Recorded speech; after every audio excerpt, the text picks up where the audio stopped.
Bismillahirrahmanirrahim. Assalamualaikum warahmatullahi wabarakatuh. Innal hamdalillah nahmaduhu wa nasta'inuhu wa nastaghfiruh wa na'udzu billahi min shururi anfusina wa min sayyiati a'malina. Man yahdihillahu fala mudilla lahu wa man yudlil fala hadiya lahu. Asyhadu an la ilaha illallah wahdahu la syarika lah wa asyhadu anna Muhammadan abduhu wa rasuluhu la nabiyya ba'dah. Ya ayyuhalladzina amanu taqullaha haqqa tuqatih wa la tamutunna illa wa antum muslimun. Ya ayyuhan nasu taqu rabbakum alladzi khalaqakum min nafsin wahidah wa khalaqa minha zawjaha wa batha minhuma rijalan katsiran wa nisaa'a wattaqullaha alladzi tasaaluna bihi wal arham innallaha kana 'alaykum raqiba. Ya ayyuhalladzina amanu taqullaha wa qulu qawlan sadida yuslih lakum a'malakum wa yaghfir lakum dhunubakum wa may yuti'illaha wa rasulahu faqad faza fawzan 'azima. Amma ba'd, fa inna asdaqal hadithi kitabullah wa khairal hadi hadi Muhammadin sallallahu alaihi wasallam wa syarrul umuri muhdatsatuha wa kullu muhdatsatin bid'ah wa kullu bid'atin dhalalah wa kullu dhalalatin finnar. Hadirin dan hadirat, ada hadirat, hadirin dan hadirat rahimakumullah. Alhamdulillah, Allah Subhanahu wa taala dengan segala nikmat, rahmat dan anugerahnya mengumpulkan kita di masjid ini. Masjid apa?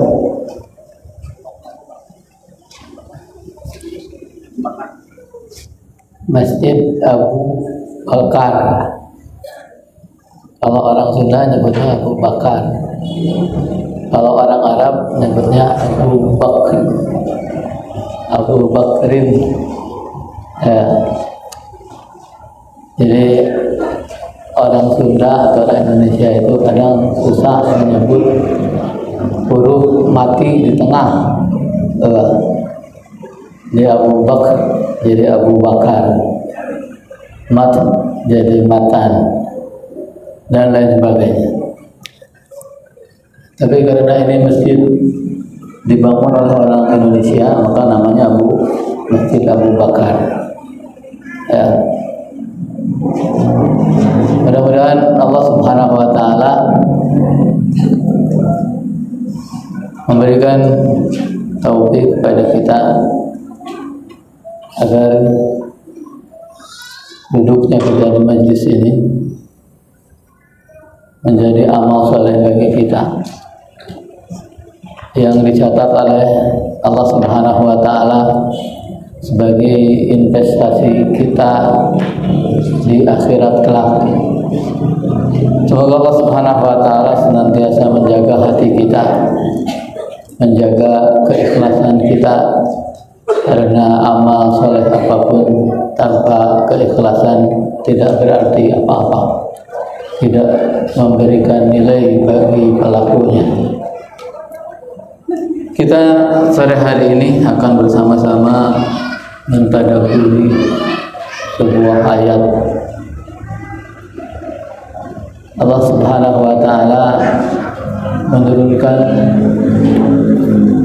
ayat-ayatnya, kalamnya, yang mana kalam Allah itu adalah sesuai dengan ilmu Allah Subhanahu wa taala. Kalau manusia berbicara, maka pembicaraannya itu akan sesuai dengan ilmunya. Allah Subhanahu wa taala juga seperti itu. Kalamullah yang kita kenal dengan nama Al-Quran, Al-Kitab, Al-Furqan, Al-Huda, dan nama-nama yang lainnya, itu adalah kalamullah yang merupakan ungkapan dari ilmu Allah Subhanahu wa taala yang tidak bertepi dan tidak terbatas. Maka semua yang ada dalam kalamullah itu mengandung ilmu,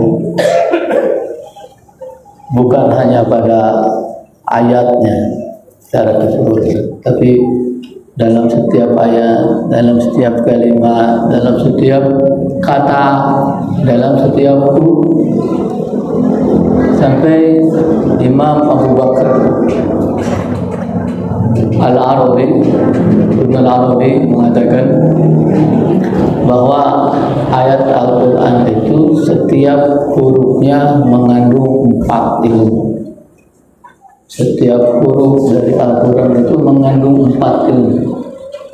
Jadi kalau kita baca wal asri itu berapa huruf?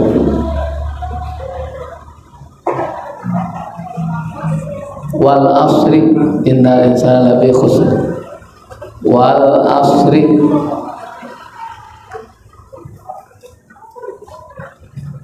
berapa huruf?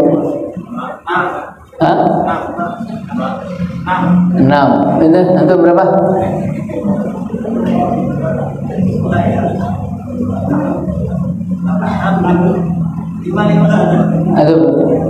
Antum berapa? Antum berapa?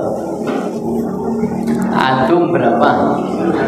1. Wal asri itu berapa huruf? Wawu, hamzah, lam, ain, shad, ra. Berapa? 6. Kalau setiap huruf itu mengandung 4 ilmu, berarti ada berapa ilmu? 6 kali 4 berapa? 24 ilmu. Nah, itu baru dari huruf-hurufnya. Kemudian dari harokatnya a, i, u, dari berhenti dan nyambungnya juga ada ilmu. Jadi betapa banyak ilmu yang bisa kita gali dari Al-Quran. Makanya orang-orang yang beriman itu, sebagaimana dikatakan oleh Utsman bin Affan radhiyallahu anhu. Pak, kenal Utsman bin Affan? Kenal Utsman bin Affan? Ini jelasnya suaranya? Jelas? Jelas? Kenal Utsman bin Affan? Siapa? Khalifah keberapa?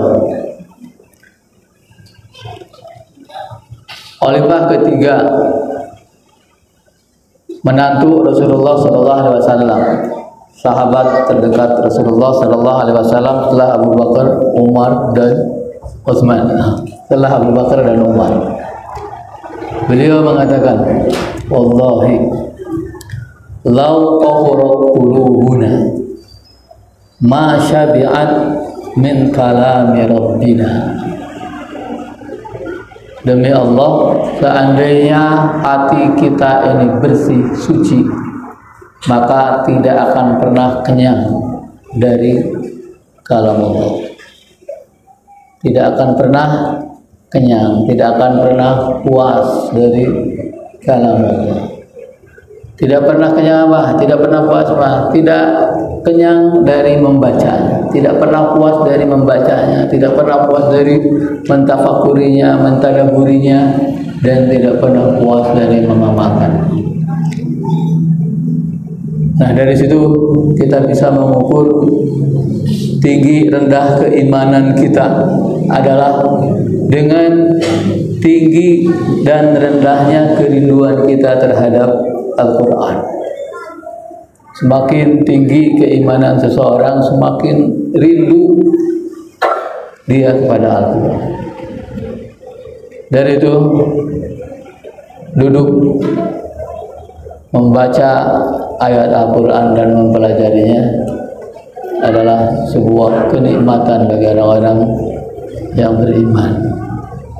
Dan Rasulullah SAW menjanjikan dalam hadis yang diriwayatkan oleh Imam Muslim, beliau bersabda, "Majtama'a qaumun fi baitin min buyutillah yatluna kitaballah wa yatadarasunahu illa haffathumul malaikah wa ghasyiyatuhumur rahmah wa nazalat alaihimus sakinah wa dzakarahumullahu fi man indah." Tidaklah satu kaum duduk di salah satu rumah Allah Subhanahu wa taala, di masjid seperti ini. Yatluna kitaballah, membaca kitabullah, membaca ayat-ayat Allah, wa yatadarasunahu, dan mempelajari. Tadarus, ya? Tadarus, kalau orang Sunda bilang tadarus itu apa? Ngadares. Di bulan Ramadan ada tadarusan, tadarus maca tereng.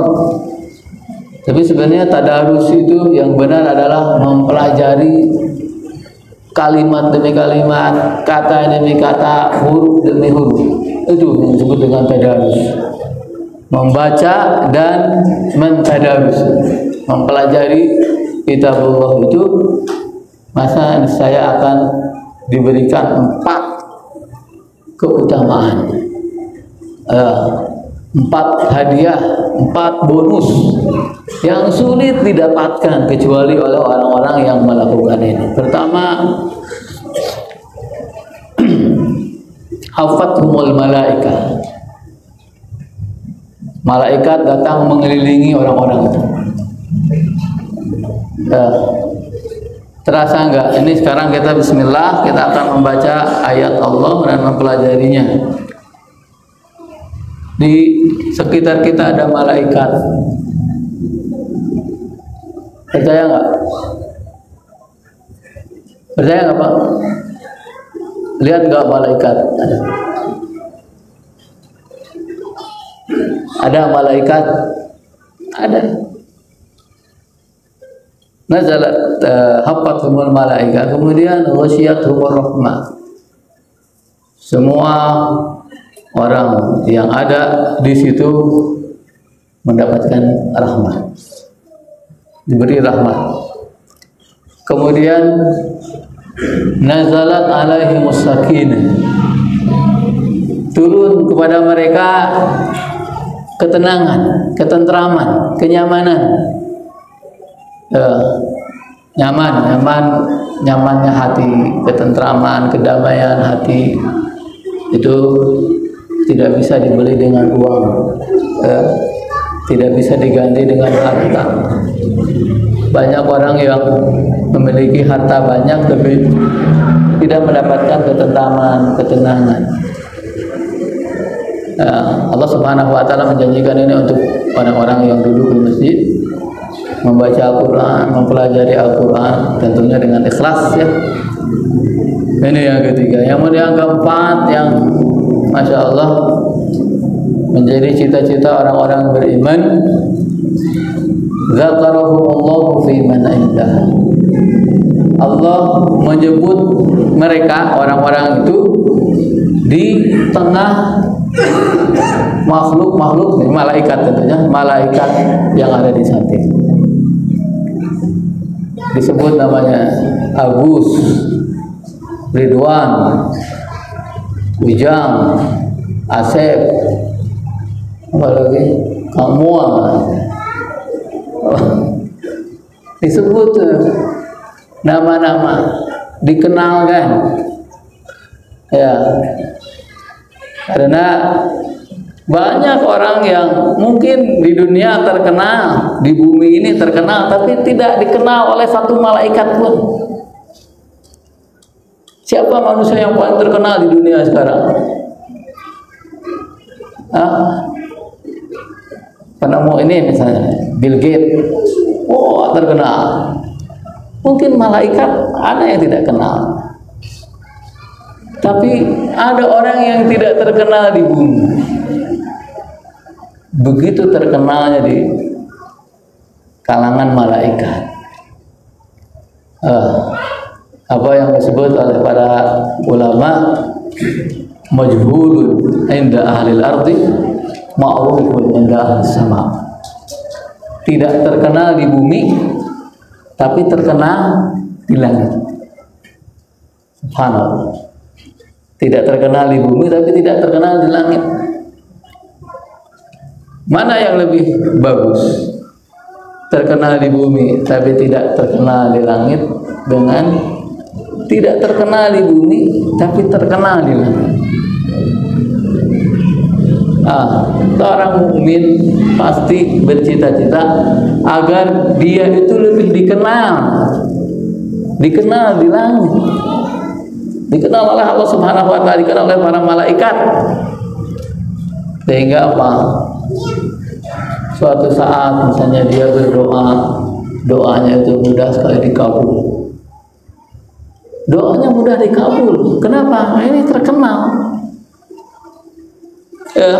Mungkin saja banyak di antara kita berdoa minta kepada Allah, tapi tidak pernah dikabul karena apa?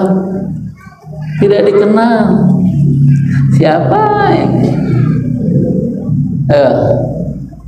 Maka perbanyaklah duduk di masjid, membaca Al-Quran dan mentadarusinya, agar kita menjadi orang-orang yang terkenal di sisi Allah Subhanahu wa taala di kalangan para malaikat.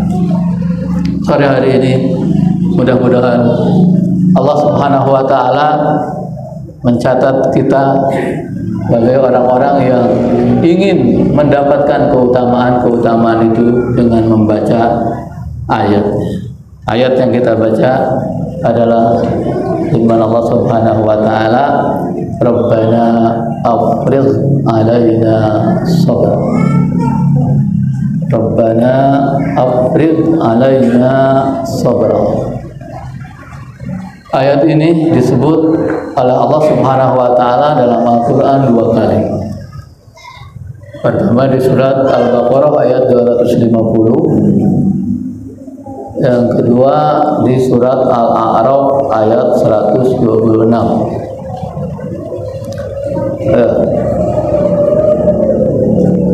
Surat Al-Baqarah ayat 250 dan surat Al-A'raf ayat 126.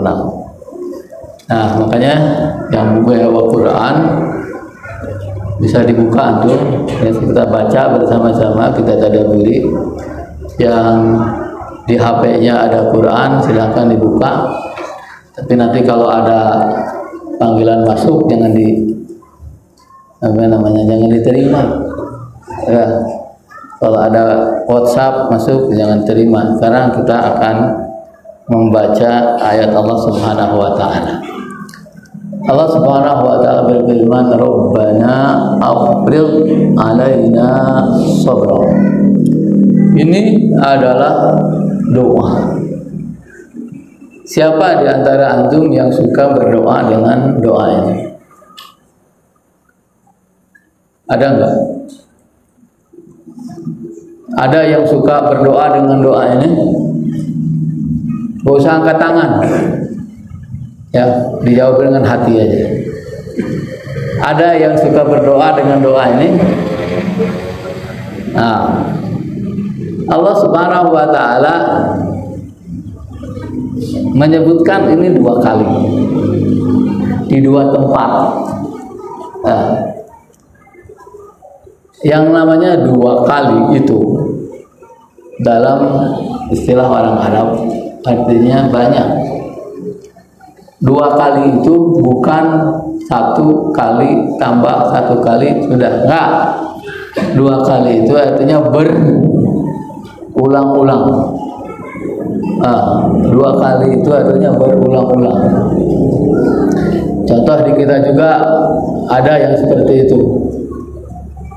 Siapa yang suka ke terminal bis mungkin tahu, di Bandung bis jurusan Bandung Sukabumi yang pertama diberangkatkan, yang kedua masuk jalur, terus yang ini berangkat. Ada lagi 10 menit kemudian pengumuman bis jurusan Bandung Sukabumi yang pertama diberangkatkan, yang kedua masuk jalur. 10 menit kemudian ada lagi pengumuman bis yang pertama diberangkatkan, bis yang kedua masuk jalur. 1 jam ada berapa bis?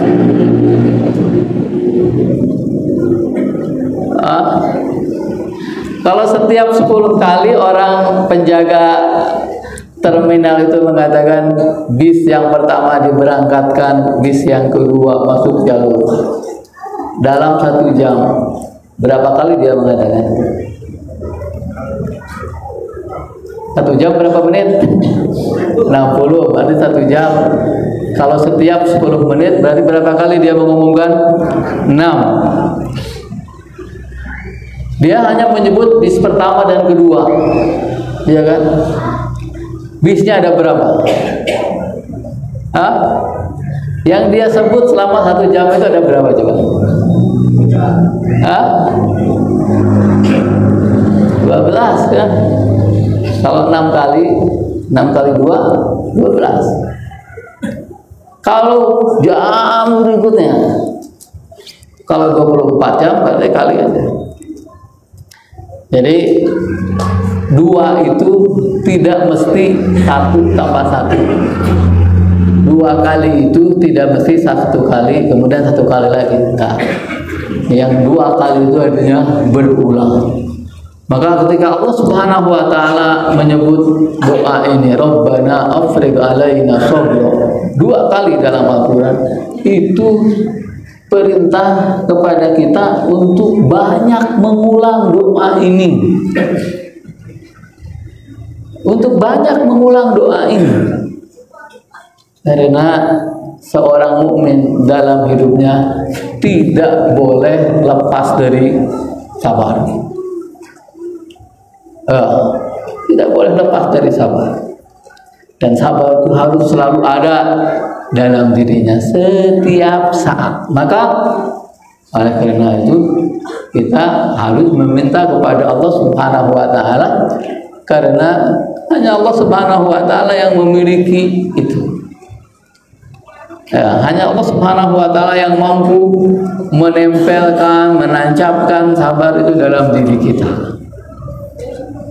Jadi Allah Subhanahu wa taala memerintahkan kepada kita untuk membaca doa ini berulang-ulang. Kapan? Pagi, siang, sore, malam, apalagi waktu yang ada pagi, siang, sore, malam, apalagi Pak? Fajar, lain sebagainya. Pokoknya setiap waktu kita harus meminta kepada Allah Subhanahu wa taala kesabaran. Kita lihat ayat ini. Allah Subhanahu wa taala berfirman, Rabbana afrigh alaina sabra. Rabbana afrigh alaina sabra. Ada 3 kalimat. Rabbana afrigh alaina sabra. Kata Rabbana itu ada 2 kata di dalam Rob dan Na. Rob dan Na. Rob asalnya Robbun. Rob asalnya Robbun. Sekarang kenapa jadi Robba? Kenapa jadi robba? Ini karena dalam posisi munada, artinya dipanggil. Ya, seolah-olah ada kata sebelum itu ya Rabbana. Rabbana sama dengan ya Rabbana. Ya, wahai Rabb. Nah, Rabb itu apa? Ya, apa arti kata Rabb? Rabb itu memiliki banyak arti. Ya, ada bisa berarti pemilik, bisa berarti pengatur, bisa berarti penguasa, bisa berarti